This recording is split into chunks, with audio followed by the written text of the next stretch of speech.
Baba Buhari, please, I want you to listen to my advice. I'm sorry to give you advice. Baba Buhari, please don't borrow money for Nigeria anymore. Let us sell Nigeria.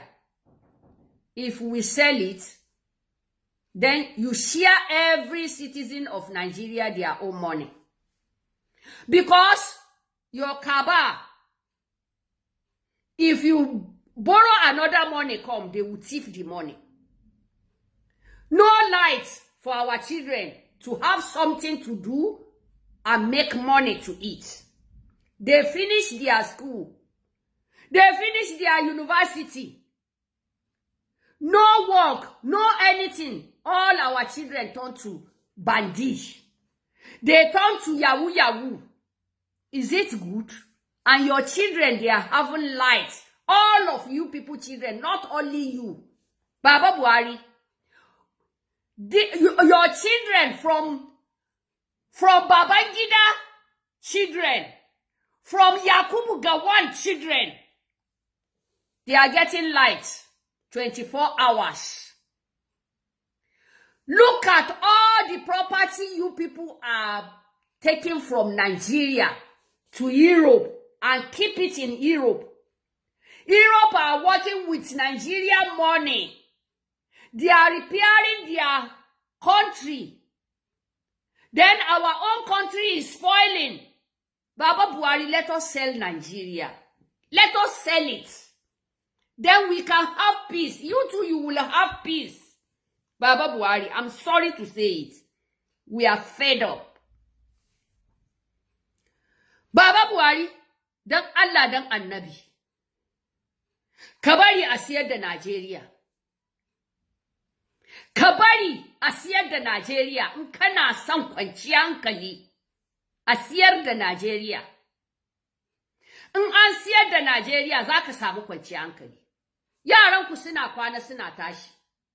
Ba abin da ya same su, suna da security. Suna da mai gadi. Suna da masu yi musu abinci.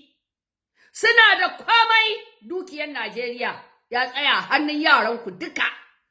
Ba kai kadai ba. Ya fara daga kan Baba Yakubu Gowon, zuwa Baba Babangida, zuwa Baba Obasanjo, zuwa Baba Abdulsalam. Duk dukiyarmu na Turai duka. Har Baba Atiku. Duka dukiyar Najeriya na Turai. Su kuma suna aiki da dukiyar Najeriya, suna amfani da shi a garinsu, suna gyara garinsu. Amma duk garin Najeriya ya lalace. Kafin a yi wata biyu uku, ku ce za ku je aron kuɗi?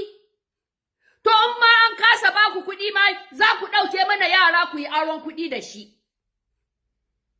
Ẹ máa gbé wa lọ́mọ, ọmọ wa ló dẹ̀kù tẹ́ fi yáwó ń bò báyà. Baba Buhari.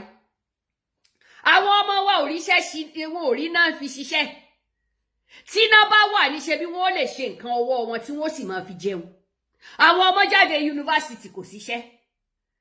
Ṣó yẹ bẹ́ẹ̀ Baba Buhari? Ẹ̀yin Kaba, ẹ wo létí Òṣòmọ̀lẹ̀, ẹ wo ẹ́stéètì Òṣòmọ̀lẹ̀, ẹ wo ẹ́stéètì Jonathan, ẹ wo ẹ́stéètì ìyàwó Jonathan, ṣódà, ẹ wo ẹ́stéètì, ẹ wo góòlù Dezani, ìyẹn wà ní London. Ó lóun síkì asylum ní London. Owó rẹ̀ ńkọ́, góòlù ńkọ́. Baba Buhari, a yi haƙuri mana. Ka duba mace kawai ga gold 14 billion gold kaɗai nata. Minus property, house property. Ga su Baba Atiku da property a cikin Dubai. Ga kudade kuntun fix kudaden Najeriya cikin garin Europe. Su kuma suna jara garinsu da shi, amma yunwa na kashe yaran talaka. A siyar da Najeriya mu samu kudinmu. Kowa ya samu nashi. Kowa ya samu haƙin shi. Yarabawa sun ce sun gaji. Fulani ma sun gaji. Igbo ma sun gaji. Hausawa ma sun gaji, kai kowa ya gaji. In ya so in dai suna Najeriya shine yake kawo mana wannan jaraban, a sake sunan. Torí kíni? Tó bá jẹ́ orúkọ tá fi ń pe Nàìjíríà ní dà wá láàmú ni, ká change orúkọ. Yorùbá lòun ń lọ, Yíbò lòun ń lọ. Ẹ jẹ́ kó ní kálukú ó ṣe tiẹ̀. Ńgbà tẹ́ ẹ bá rówó yá mọ́, ńṣe lẹ́ẹ̀kọ́ gbogbo àwọn ọmọ wa lẹ́ẹ̀lọ́ fi yáwó. Bàbá Buhari ẹ jẹ́ ká lọ ta Nàìjíríà. Èmi ó sìn ọ dé China o, á ta Nàìjíríà yìí náà ni. Kẹ́ ẹ fún oníkálukú lówó rẹ̀. Ẹ jẹ́ ká ta Nàìjíríà kẹ́ ẹ fún oníkálukú ní owó ẹ̀. N tó máa kàn nìyẹn.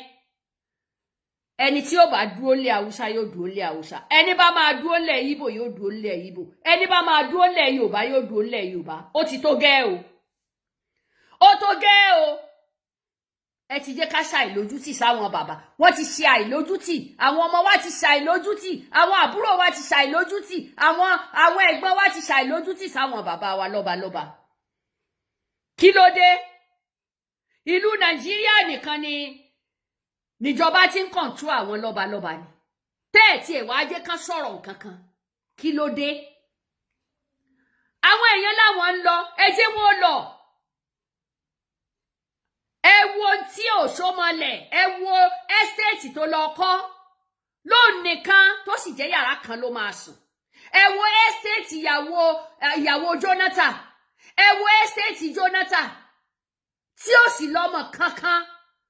Àfi adopted child mọ̀ lónìí. Ẹ wá wo àwọn senator ní nǹkan ni. Àwọn ò sunkún, àwa tálíkà là ń sunkún. Torí Ọlọ́run, tí mẹ̀kúnnù bá rọra kọ́lé kan tàbó kọ́ hòtẹ́ẹ̀lì kan, á fariwo ta. Wai dan me? In wani ɗan talaka ya samu ɗan kuɗin shi ya gina ɗan labulen shi, sannan za a ɗaga baki ana wayo, gashi ya gina wannan, gashi ya gina wancan. Ku kuma kun kwashi kuɗi kun kawo Turai. Kíni ń jẹ́jọba? Man ti ń jẹ́jọba ẹ dákun. Ẹ jẹ́ kó ní kálukú ó máa lọ́nlọ rẹ̀ ẹ dákun, ẹ túkùn lọ́rùn wa. Bàbá Láyé Muhammed ẹ túkùn lọ́rùn wa Yorùbá nìyẹn ẹ dákun. Ẹ wà tìgbà tẹ́ ẹ ti ń ṣèjọba bọ̀ láti 25 years sí 30 years. Ẹ wo èjì yín ni. Bẹ́ẹ̀ bá wà nínú èbó gan ẹ ti wà ń rìtáyà kí ló dé? Kì í ṣòye ìdílé. Ẹ purọ́ títí ẹ rí nà mọ́. Àjọ ń lògò ni. Bàbá Láyé Muhammed dẹ̀ dákun torí Ọlọ́run. Àwọn ọmọ yín ẹ ti ra lé fún wọn nílùú èbó. Ẹ ti kọ́lé fún wọn àrí kọ́mpìnì kankan tẹ́ ẹ ṣe. Àwọn ọmọ yín ò rí fídíò yìí o. Kò síná débi táwọn ọmọ wa ó máa fi ṣiṣẹ́. Ilé ìwé wọn parí rẹ̀ kò síṣẹ́ tán máa ṣe. Kí ló dé? Ṣáàṣẹ̀yìn ni. Ṣáàṣẹ̀yìn ni. Ẹ jẹ́ àporúkọ Nàìjíríà dà tó bá jẹ́ yẹn ló ṣàkóbá fún yín. Gbogbo àwọn ọmọ wa ti di oníyàwúyàwú kalẹ̀. Wọ́n ń gorí wọ́n ń gọ́rùn wọn ò ríṣẹ́ ṣe ni. Ẹ má bá wọn wí jù. Àwọn ni ẹ jẹ́ ká bẹ̀ wọ́n ká dákun torí Ọlọ́run. Ká jọ torí Ọlọ́run ká má lẹ́jẹ̀ èèyàn lọ́rùn mọ́. Ẹ̀yin Kàbá Asorok, ẹ jọ torí Ọlọ́run tẹ́ ẹ bá fẹ́ káwọn ọmọ yín ó ṣoríire lórí ogun tẹ́ ń kó yìí. Tẹ́ ń kó wá sílùú èbó. Tẹ́ ẹ jẹ́ káwọn ọmọ tiwa náà ó rí. Tí wọn kò sí jíjẹ, kò sí múmu, kò síṣẹ́. Ẹ̀yin nìkan. Torí Ọlọ́run, Bàbá Buhari ẹ jẹ́ á ta Nàìjíríà. Let us sell the Nigeria. A bari a siyar da Najeriya. Mun siyar da Najeriya wallahi tallahi kowa ya samu haƙƙin shi. Mun gaji da gafara sa ba ƙaho. Baba Buhari, in dai kana son peace wa kanka, ka bari kawai mu siyar da Najeriya, ni zan raka ka. Mu je China mu siyar da Najeriya. Dubu yadda Jarawa na kashe musulmai, musulmai na kashe Kristoci. Wai me yasa? Garin Jos ba lafiya, garin Kaduna ba lafiya, garin Yarabawa ba lafiya. Garin Igbo ba lafiya, sai dai yaran ku ne dai kawai suke da cikakken lafiya. Kai Allah ya isa. Ba mu yafe ba, Allah ya isa. Wallahi duniya wa lahira ba mu yafe ba. Salamu alaikum.